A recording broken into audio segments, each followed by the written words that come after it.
The Arizona mountains in 1875 loomed like silent sentinels, their rugged peaks cloaked in a brittle layer of early frost that refused to melt, even as the midday sun cast a weak, grayish light across the landscape. Frost Hollow, a remote homestead nestled between snow-dusted mesas and sparse, wind-bent pines, shivered under a sky drained of color, its cracked earth whispering tales of survival, loss, and resilience amid the frozen wilderness. Eli Grayson stood on the sagging porch of his weathered cabin, his broad shoulders hunched beneath a threadbare coat, his boots worn thin from years of solitary toil across the icy plains. At 43, his face was a rugged map of lines etched by grief and isolation, a faint scar across his cheek a memento of a logging accident that had nearly claimed his life. His hat, battered and frost-stiffened, shaded gray eyes that carried a quiet stoicism, a settler alone since his wife and daughter succumbed to a brutal winter fever 6 years prior, leaving him with a hoe, a rifle, and a heart heavy with unhealed wounds that weighed on his soul with every frigid breath. He'd come outside before dawn, as he did every day, to mend a broken latch on the chicken coop, the frozen wood splintering under his calloused hands, a task that felt more like a ritual to endure the silence than a necessity for a homestead teetering on ruin. The livestock were few, the crops long dead, and the stillness of the hollow had become a companion to his growing resolve to outlast another long winter. As he worked, a sound pierced the quiet, a faint, trembling cry, barely audible over the wind, drifting from the direction of the frozen creek beyond the fence line. He turned, his hand instinctively on his rifle, and froze. There, staggering along the creek bank, was a woman, her thin frame unsteady, clutching something tightly against her chest. She wore no coat, only a dust-covered calico dress tied with a frayed string, her dark hair a tangled mess, her skin pale and lips cracked, her brown eyes sunken with desperation. The bundle in her arms shifted a child, too still to be awake, his small face pressed against her shoulder. Eli dropped his tools, rushing toward the fence, his breath visible in the cold air. As he neared, the woman stopped, her knock on the gate post a weak tap with her knuckle. She stood straight, though her knees trembled, her gaze meeting his with a mix of fear and resolve. He stepped closer, stopping a few feet away, unsure of what to make of her, a vagrant, a fugitive, or something else entirely. "I ain't here for charity," she said before he could speak, her voice raw and unused, her eyes unflinching despite the exhaustion etched into her features. "I'll work, milk cows, clean stalls, patch clothes, cook whatever. You don't have to be kind. Just feed my child." She shifted the bundle higher, revealing a boy no older than 2, pale and thin, his head lolling against her collarbone, the kind of sickness born from too many cold nights and missed meals. "What's your name?" Eli asked, his voice low and measured. "Mara Brooks," she replied. "His name's Tavi." He studied her, noting the absence of horse tracks or wagon wheels on the frozen ground. "Where are you coming from?" "Missouri," she said. "Walked most of it, rode some, doesn't matter now." The silence stretched between them, heavy with unspoken questions. Eli's gaze fell to Tavi, his drawn cheeks and crusted mouth a mirror to the memory of his own daughter's final days. "You can sleep in the barn," he said finally. "It's dry." Mara nodded, accepting the offer like a deal struck, and followed him through the gate without a word. The barn door creaked as Eli pushed it open, revealing a musty interior with stacks of hay, feed sacks, and a rough cot he used during calving season. He lit a lantern, its warm glow illuminating Mara's sharp cheekbones, a bruise along her jaw, and the rawness of her hands. She knelt in the hay, laying Tavi onto the cot with care, adjusting a tattered blanket around him before slumping against the wall. Her strength spent, Eli left and returned with 2 blankets and a chipped bowl of boiled potatoes, handing them over without ceremony. Mara took the food, breaking off a piece to coax Tavi to chew, her movements practiced and deliberate, a sign of too many hardships endured. "You need anything else?" Eli asked, standing near the door. She looked up, her eyes tired. "Number." He nodded and stepped outside, closing the barn door behind him. The wind had picked up, and he lingered a moment, staring at the horizon. She was young, perhaps 28 or 29, too young to bear such weariness. Back inside his cabin, he sat at a darkened table with a tin cup of cold coffee, the silence familiar yet different. He hadn't had visitors in years, especially not someone like Mara, who offered work instead of begging.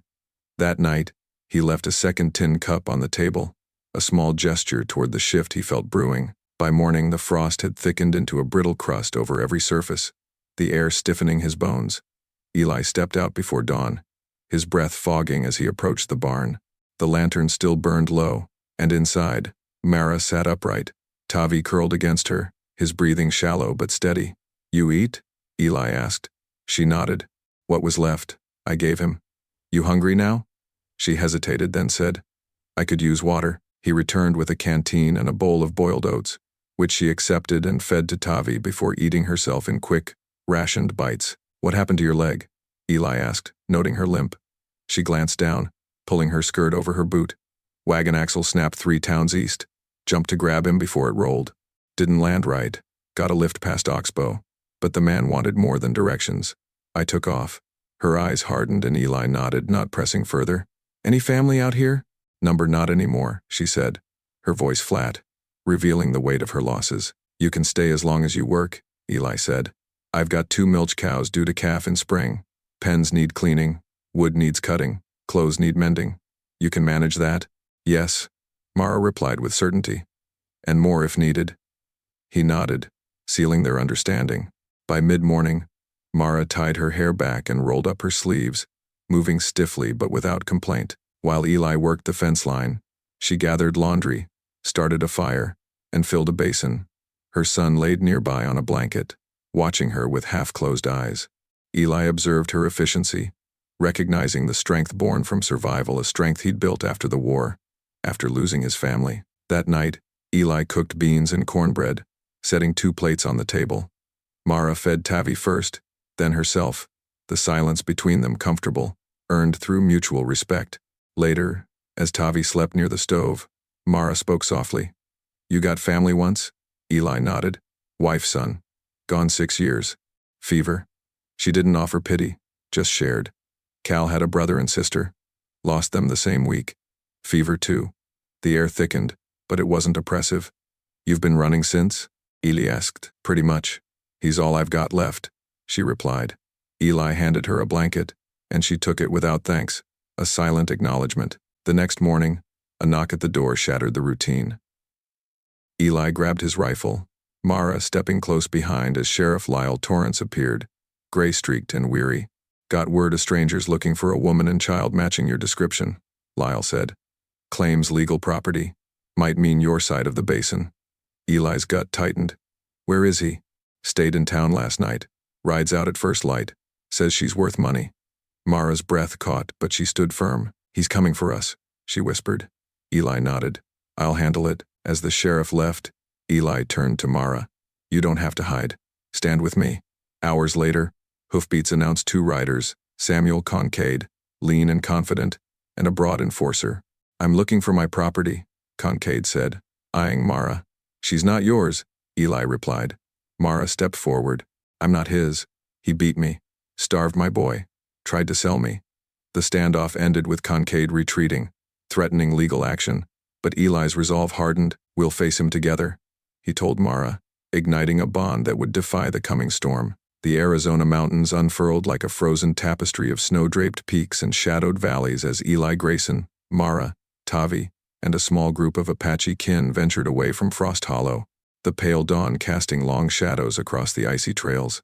Eli led the way on foot, his threadbare coat dusted with frost, his worn boots crunching through the brittle snow, his hoe slung over his shoulder alongside his rifle. His face, rugged with a scar across his cheek, bore a mixture of determination and unease, his gray eyes scanning the rugged terrain for signs of Concade's men, a quiet resolve battling the weight of his past solitude.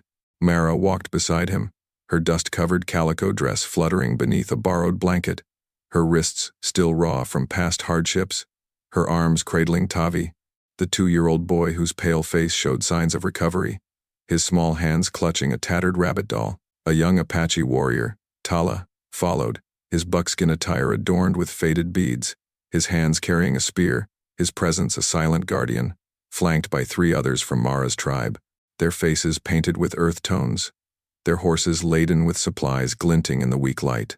The journey to a hidden tribal refuge near Ice Ridge, a 2-day trek, was their goal, but the mountains held other trials to test their fragile bond. Their water was scarce, The canteen they'd salvaged from Frost Hollow reduced to a few icy slivers. Their supplies dwindled to a strip of jerky and a handful of dried berries Tala had foraged. The cold bit deep, its chill a relentless adversary. The silence broken only by the crunch of snow, the soft whimper of Tavi, and the distant howl of a wolf echoing through the peaks. Eli's mind churned with the previous day's events, his impulsive sheltering of Mara and Tavi, the arrival of the Apache kin with their aid, the threat of Kincaid. He'd taken them in to ease his own guilt, but their presence now drew danger, a price he hadn't foreseen. He offered Mara water, a gesture of goodwill, his hand trembling slightly from the cold. Mara accepted, her eyes narrowing. "Why risk this for us?" she asked, her voice raw but steady. Eli met her gaze, his scar itching under the frost. "Lost my wife and girl to fever? Can't leave you to die like that." Mara's expression softened, but suspicion lingered, a reflection of a life shaped by flight and survival. Tala and the warriors walked with a quiet dignity, their buckskin garments rustling softly, a small woven pouch Mara carried, catching the pale light. Tala shared their story as they moved, his voice low and resonant. "Kincaid's men raided our camp, stole our goods, killed many. Mara fled with Tavi to protect him. We've tracked them since, fearing his return." Mara added, her tone firm. "He claimed me as property. I ran to save my son." "A warrior," Kono muttered. "He wants our tribal secrets." Eli's heart sank. The pouch likely held something valuable, a lure that had ruined men, but Mara's life and her son's safety were worth more. "I'll keep you safe," he said, his resolve firming, though doubt gnawed at him about the pouch's contents. Their progress halted at midday when they reached a trading post tucked into a snowy pass cold crossing, a haven for outlaws and wanderers. Eli needed supplies, his stores depleted after the tribe's arrival, but Mara tensed. "Danger here," she warned. "Men talk." Eli nodded, his rifle ready. Inside, the air was frigid, the stench of unwashed bodies and stale liquor thick. A trader named Hank Barlow, a wiry man with a patchy beard, leaned against a crate, his eyes narrowing. "Eli Grayson," he said. "Heard you took in a runaway and her kid. Kincaid's offering a bounty." Eli's jaw tightened, his past with land disputes flashing. "Mind your own, Hank." Barlow smirked, his gaze on the pouch. $200 says I tell him where you're headed." Mara's pouch flashed, striking Barlow's arm, forcing him back. "Speak, and you bleed," she hissed. Eli stepped forward, his rifle aimed. "Walk away, Hank. This ain't your fight." Barlow paled, retreating, his laughter echoing. "Kincaid'll hunt you down." Eli cursed under his breath. Barlow's treachery would lead Kincaid straight to Ice Ridge. "We move now," he said. The tribe's respect grew, their trust a tentative thread. "You're brave," Kono said. Eli shook his head, the weight of his past pressing down.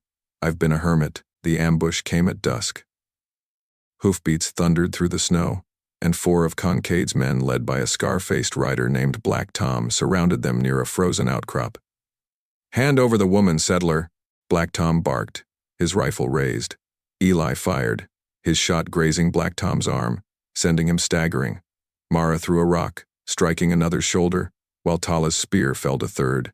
Eli's second shot dropped a rider, the outcrop falling silent save for the wind's moan. The 4th fled, shouting threats. "Kincaid'll burn you out." They took cover behind the rocks, bandaging minor cuts, the cold seeping into their exhaustion. Tala's eyes met Eli's, his suspicion easing. "You fight for us," he said. Eli wiped frost from his brow, his scar itching. "Ain't right, what Kincaid did. I've got regrets of my own." Mara nodded, her pain surfacing. "He killed my brother for this pouch." Eli's breath caught. The relic was the key, a prize worth killing for. "We'll keep it safe," he said, his resolve hardening. Their bond deepened as they rested, Eli sharing his canteen, Tala offering berries from his pouch. "What's in that pouch?" he asked. Mara held it up, its symbols glowing faintly. "It holds our healing rites. Kincaid wants them to sell." Eli's heart ached, his losses echoing hers. "I lost my family to fever, lived alone since." Kono's gaze softened. "We're all broken then. Maybe we heal together." The night stretched ahead, the mountains vast, but the threat of Kincaid grew. Eli taught Mara to use his hoe, her hands steady despite her past, their partnership a lifeline. Tala showed him Apache mountain signs, their trust aflame against the cold's grip. "You're strong," Eli said. Mara smiled, a rare light in her eyes. You too, brother? The tribe watched, their kinship deepening, a family forged in the crucible of the mountains. But the peace was fleeting. Hoofbeats returned, closer now Black Tom and his men, relentless as the frost. Eli chose a defensible ridge, setting up with the tribe behind rocks. We fight if we must, he said, his rifle ready. Tala nodded, his spear poised. Black Tom's men appeared, their rifles glinting. Last chance, Grayson, Black Tom shouted. Eli fired, his shot dropping a rider, but an arrow grazed Tala's leg, drawing a cry. Mara shielded him, her pouch a talisman, while Kono's spear felled too, forcing the attackers to retreat. They bandaged Tala's leg, Eli's hands gentle. You're all my family now, he said. Tala's eyes met his, a warmth breaking through. And you're ours. The mountains tested them, their icy trials forging a bond, but Concade's wrath loomed larger, a storm they'd faced together. Ice Ridge was near, but so was their reckoning. The Arizona mountains towered like ancient titans, their rugged peaks shrouded in a swirling mantle of snow and mist, the rocky slopes descending into a frozen valley that shimmered under the pale glare of a midday sun struggling to pierce the thick gray clouds. Eli Grayson, Mara, Tavi, and the Apache kin led by Tala pressed onward, the wagon creaking behind Eli's steady hands, the weary horse plodding through the icy trails with a labored gait, its breath visible in the frigid air. Eli's threadbare coat, dusted with frost, clung to his broad frame, his worn boots crunching through the snow, his hoe slung over his shoulder alongside his rifle. His face, rugged with a scar across his cheek, bore a determined set, his gray eyes scanning the rugged terrain for signs of Concade's men, a quiet resolve battling the weight of his past solitude. Mara walked beside him, her dust-covered calico dress fluttering beneath a borrowed blanket, her arms cradling Tavi, the 2-year-old boy whose pale face showed signs of recovery, his small hands clutching a tattered rabbit doll. Tala followed, his buckskin attire adorned with faded beads, his hands carrying a spear, his presence a silent guardian, flanked by 3 Apache warriors, their faces painted with earth tones, their horses laden with supplies glinting in the weak light. The hidden tribal refuge near Ice Ridge, their destination, was a day's journey, but the mountains held other trials to forge their resilience. Their water was nearly frozen solid, the canteen they'd salvaged from Cold Crossing reduced to a few icy slivers. Their supplies dwindled to a strip of jerky and a handful of dried berries Tala had foraged. The cold bit deep, its chill a relentless adversary, the silence broken only by the crunch of snow, the soft whimper of Tavi, and the distant rumble of an avalanche echoing through the peaks. Eli's mind wrestled with his past, his wife and daughter's death to fever, his years of isolation, a guilt that shadowed his every step. The presence of Mara and Tavi, a mirror to his loneliness, stirred a compassion he'd buried, their resilience a challenge to his despair. We need to find shelter soon, Eli said, his voice hoarse from the frigid air. Tala nodded, pointing to a faint shadow on the mountainside. There's a cave ahead, it might shield us, he replied, his Apache wisdom guiding them through the wilderness. The tribe's silence, broken only by soft murmurs and the occasional rustle of supplies, hinted at their vigilance. The pouch Mara carried a burden they shared. They reached the cave as the sun weakened, its icy overhang a fleeting mercy against the biting cold. Eli checked the wagon, its wheels frozen and creaking, while Mara and a warrior named Kono scouted the entrance, their movements slow but determined despite the chill. The cave offered a shallow recess, its interior frigid but sheltered, a rare refuge in the mountain's grip. Eli melted snow for water, offering it to Kono first, his hands trembling from the cold. Drink, friend, he said, the word warm with care. Kono accepted, his eyes softening. Thank you, Eli, he murmured, a rare nod breaking through his stoic demeanor. The moment was brief, but it deepened their bond, a thread of trust weaving through their shared struggle. The mountain's test struck at noon, a blizzard brewed on the horizon, a swirling wall of white snow that swallowed the sky, its roar a challenge to their endurance. Get down, Eli shouted, pulling Mara, Tavi, and the wagon into the cave's depths, the warriors and horse crowding in. The storm hit like a living entity, its force tearing at their clothes, snow clogging their cloaks and stinging their exposed skin. Eli shielded Tavi with his body, Mara and the warriors huddling close, the tempest raging for hours, leaving them buried in drifts, their meager supplies buried under the snow. As it passed, the mountains revealed a new peril, an outlaw trap, a snare concealed by snow, its metal jaws glinting near Mara's foot. Eli reacted instantly, yanking her back, the trap snapping shut inches from her. Tala's quick thinking with his spear dislodged the mechanism, saving them. Good save, Eli said, his respect for them growing. Mara nodded, her gaze steady. The mountains test our soul, she replied. That night, they camped in the cave's lee, a small fire their only warmth, its glow casting shadows on the icy walls. The blizzard had delayed them, the refuge still a day away, and Eli's mind churned with guilt his family's loss, his years of isolation, now this family's fight. Kono offered him a berry, his hands gentle. You fight for us, he said. Why? Eli poked the fire, his face shadowed. I turned away from help once my wife and girl paid for it. Can't do that again. Tavi's eyes, though weak, softened, his small voice whispering, Papa? A word that pierced Eli's heart. The confession hung heavy, a mirror to Eli's regrets. Strength ain't just in surviving, he said. It's in standing together. Mara leaned against him, her voice small. This pouch holds our rights. Kincaid wants them to profit. Eli's heart ached, his losses echoing hers. I lost my family to fever, lived alone since. Tala's gaze met his, a warmth breaking through. We're all lost then. Maybe we find kin. Their talk was interrupted by a rustle. Apache figures emerged from the snow, led by a stout woman with a painted face. I am Nita, Tala's sister, she said, her voice cautious. We saw the storm. Kincaid hunts you. She offered a water skin, her eyes on Mara and Tavi. You're alive, sister. We thought you lost. Mara ran to her, tears in her eyes. Eli saved us. Nita nodded, offering Eli a feathered cord. Your kin now, settler. The reunion was brief but heartfelt. Nita's warriors, 15 strong, joined them, their spears glinting. Kincaid's tracker, Black Tom, is near, Nita warned. He plans an attack at dawn. Eli's heart steadied, his bond with the tribe a shield. We'll be ready, he said. Tavi's hand found his trust a beacon. Father, he murmured. The word warmed Eli, a redemption he hadn't sought. The peace shattered as the first light crept over the peaks. Hoofbeats echoed Black Tom and 12 riders, their rifles ready, their intent clear in the pre-dawn gloom. Nita's men melted into the snowdrifts, leaving Eli and the tribe exposed on the ridge. Hold, Nita whispered, but Eli stood firm, his rifle raised, the weight of the warning settling in. Black Tom's voice cut through the cold. Give up the woman, Grayson, or die. Eli fired, his shot grazing a rider, but an arrow struck Nita's shoulder, drawing a cry. Mara shielded her, her pouch a talisman, while Tala's spear felled too, forcing Black Tom to retreat momentarily. They bandaged Nita's shoulder, Eli's hands gentle. You're all my family now, he said. Nita's eyes met his, a warmth breaking through. And you're ours. The mountains tested them, their icy trials forging a bond.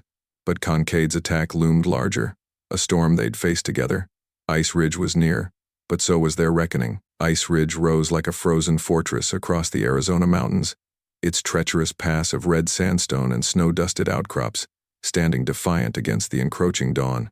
The pale light of early morning cast a silvery glow across the ridge's rim, the air thick with the scent of frostbitten stone, and the faint promise of a warming breeze as the blizzard's aftermath lingered. Eli Grayson, Mara, Tavi, and the Apache kin led by Tala prepared for their stand, the tension palpable in the stillness, heightened by the warning of Kincaid's impending attack.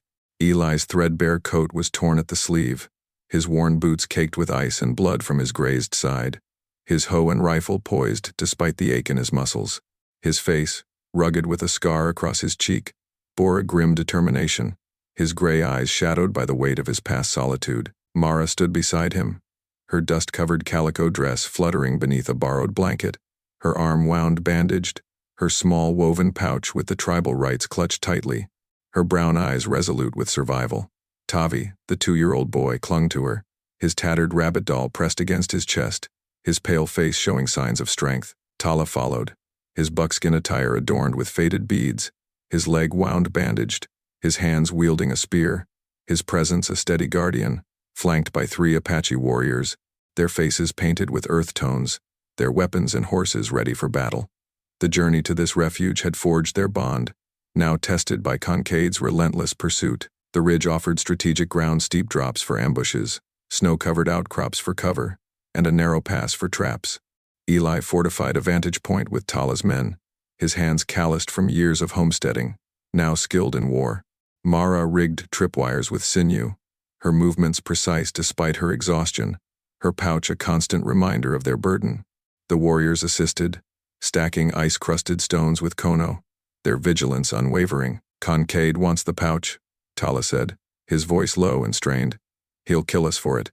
Eli nodded, his guilt over past isolation fueling his resolve.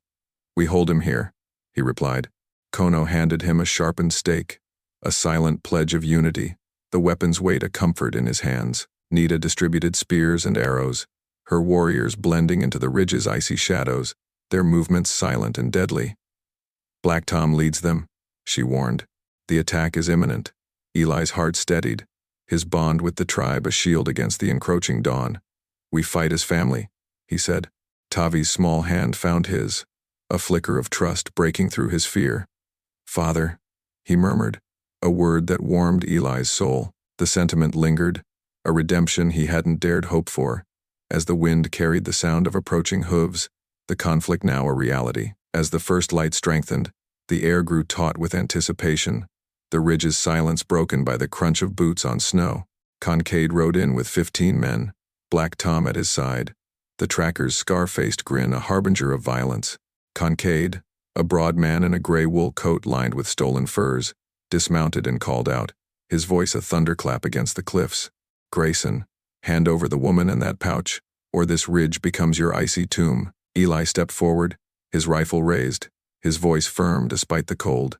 "You'll have to take them over my dead body, Concade," he shouted, his breath visible in the frigid air. The clash erupted like a mountain storm. Concade's men charged, their rifles and revolvers spitting fire through the dawn. Eli's first shot dropped a rider, the bullet finding its mark with a precision honed by necessity. Tala's warriors struck from the shadows, their spears felling 2 more, their movements silent and deadly. Mara triggered a tripwire, a dynamite cache salvaged from an old trapper's stash exploding and sending a shower of ice and rock, scattering the attackers. But Concade's numbers were overwhelming, and Black Tom's rifle was a relentless predator, his bullet grazing Eli's leg, drawing a sharp hiss of pain. Nita pulled him behind a snowbank, her shoulder wound seeping anew. "Stay alive," she growled, loosing an arrow that struck a man's chest, her aim unwavering despite her fatigue. The ridge became a battlefield, its echoes ringing with gunfire and the thud of falling bodies. Eli fired again, dropping another rider, the cold numbing his hands but not his resolve. Tala's warriors fought with primal fury, their spears piercing the fray, while Kono and the warriors lobbed rocks, their forms a surprising force against the icy terrain. But Concade's voice cut through the chaos. "Mara, give me the pouch's secret, or they all die." He held a pistol to Tala's head, the warrior's spear shattered, his eyes defiant. Mara's heart sank, her pouch clutched tight. "No," she cried, her voice raw with emotion. Eli's mind raced he couldn't lose another family. He signaled Tala's men to hold, his gaze locking with Mara's, a silent plea for a plan. Mara stepped forward, her stance defiant despite her wounds. "Concade betrayed my tribe," she shouted, her voice carrying over the wind. "He sold our people to settlers for gold, left us to die when we resisted." The revelation hit Eli like a thunderclap. Concade's greed wasn't just for the pouch, but for the healing rights it guarded, a secret her tribe had protected. Concade laughed, his pistol steady. "Then you all die with your defiance." But Mara moved, shoving Eli and Tavi aside as Black Tom fired, the bullet tearing through her chest. She fell, blood staining the snow, her pouch slipping from her grasp. "Eli, no," he roared, lunging to Mara's side, his hands trembling as he pressed against the wound. Tala's warriors charged, their spears a blur, felling 3 men in a surge of vengeance. Kono struck with a rock, stunning a rider, while Nita's arrow found another's leg. Eli tackled Black Tom, their struggle a tangle of fists and ice, until his hoe crushed the tracker's skull, ending the threat. Concade roared, charging with his pistol, but Tala's spear pierced his arm, bringing him down. The remaining outlaws fled, their horses vanishing into the snowy dawn. Eli knelt beside Mara, his hands stained with her blood, his heart breaking as he tried to stem the flow. "Hold on," he pleaded, his voice cracking with emotion. Her eyes met his, a faint smile breaking through the pain. "You're my brother now," she rasped. "Protect him. The pouch is our future." Her hand fell, her spirit slipping into the mountain's icy embrace, her sacrifice a final act of trust. Nita bound Kincaid, her men finishing the fight, the ridge falling silent, save for the wind's mournful wail. Kincaid was defeated, his men scattered, but Mara's loss was a wound deeper than the cold. Eli cradled her, tears freezing on his cheeks, the weight of her words sinking in. Tavi, Tala, and the warriors approached, placing the pouch, a woven mat, and herbs on her chest. "She was our sister," Tavi said, his voice thick.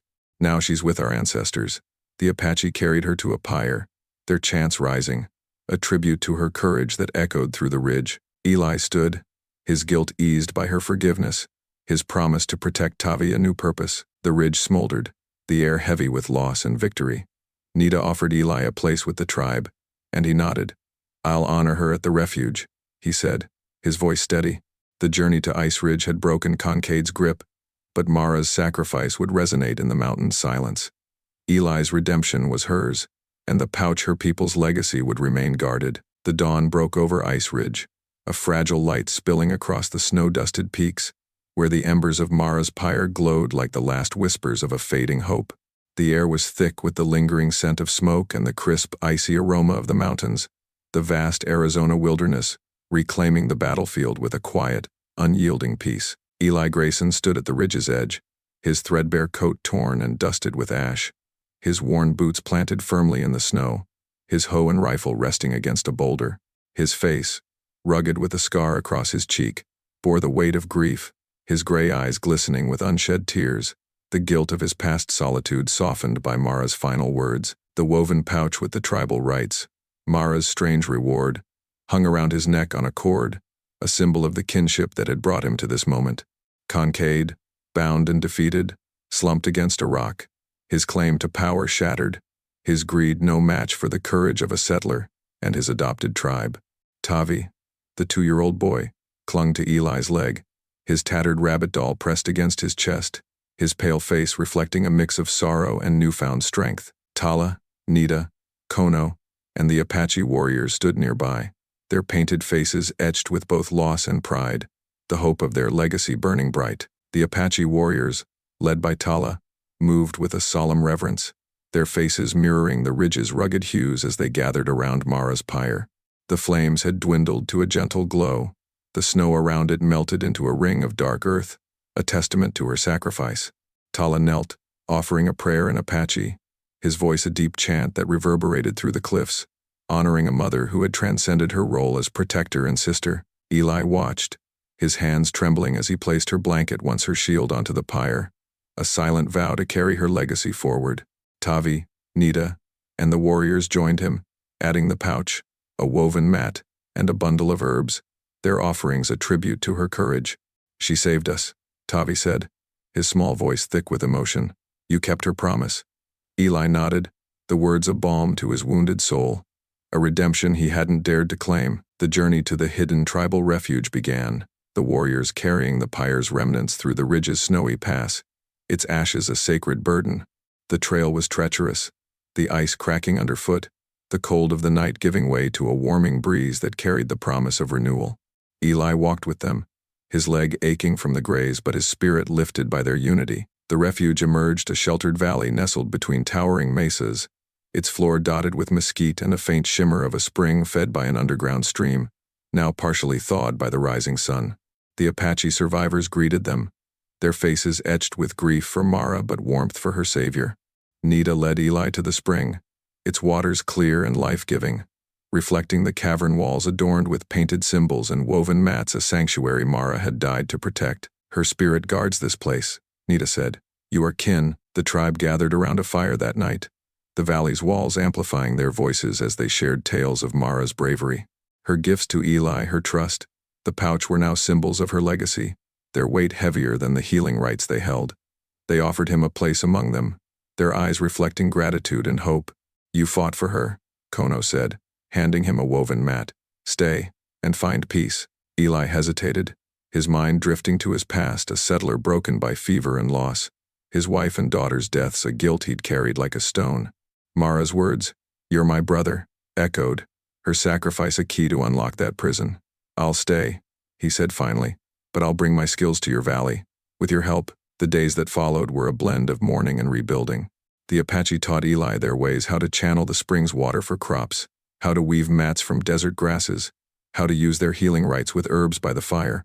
Tavi became his shadow, the boy's small hands learning alongside Eli's, his laughter a rare sound that softened the edges of his grief. They constructed a small adobe home near the spring, its walls rising under their hands, a fusion of Apache resilience and Eli's craftsmanship. The mountains, once a place of solitude, became a bridge between worlds, their silence broken by the tribe's songs and the trickle of water, a stark contrast to the hollow quiet he'd known. One evening, as the sun set, painting the valley in shades of orange and purple, Eli stood at the spring's edge, the woven pouch a constant reminder. Tavi and the tribal children joined him, holding a new pouch and a carved staff crafted by the tribe. "For us?" Tavi asked. Eli nodded, his eyes misting as he handed them out. "Your mother would want you to have them," he said. Tavi smiled, a rare light in his young face. "She gave us a home." The sentiment lingered, a bond forged in the crucible of the mountains, strengthened by the promise of a shared future. The tribe celebrated with a feast, their songs filling the valley, Mara's name woven into the melodies. Eli learned her story in full, how she'd fled Concade's cruelty to protect Tavi, how she'd hidden the pouch to save their rights, how her spirit now watched over them. His past, his failure to save his family, his years of isolation faded against her forgiveness. He wasn't just a settler anymore, but a guardian, a father to those he'd once failed. Nita approached, offering a carved wooden bowl. "Lead with her strength," she said. Eli took it, his hands steady. "I will." Weeks later, the valley thrived, its spring nourishing new crops, its people strengthened by Eli's aid. The tribe, true to their bond, began the journey back to Frost Hollow, bringing materials and hands to rebuild Eli's homestead, transforming the ruins into a symbol of renewal. He rebuilt his life, the tribe's help a lifeline, their stories a balm to his loneliness. Mara's blanket hung above the new home's door, a shrine to her sacrifice, its fabric a silent witness. The mountains stretched vast, their snow-dusted peaks a testament to their fight, but they were no longer a place of solitude. Eli's redemption was complete, not in land, but in the family he'd found. Tavi, Tala, Nita, Kono, the tribe all bound by Mara's legacy. As the sun rose over Ice Ridge, its golden light bathed the valley and the distant silhouette of the reborn homestead, a promise of a new beginning. Eli stood at the home's threshold, the wooden bowl at his side, the woven pouch gleaming. He was no longer just a settler who'd offered mercy, but a father to a boy whose mother's courage had saved him, whose pouch had turned peril into a legacy of hope. The mountains whispered her name, and Eli carried it forward, a shared legacy born from the ashes of sacrifice, with the promise of a rebuilt home anchoring their future.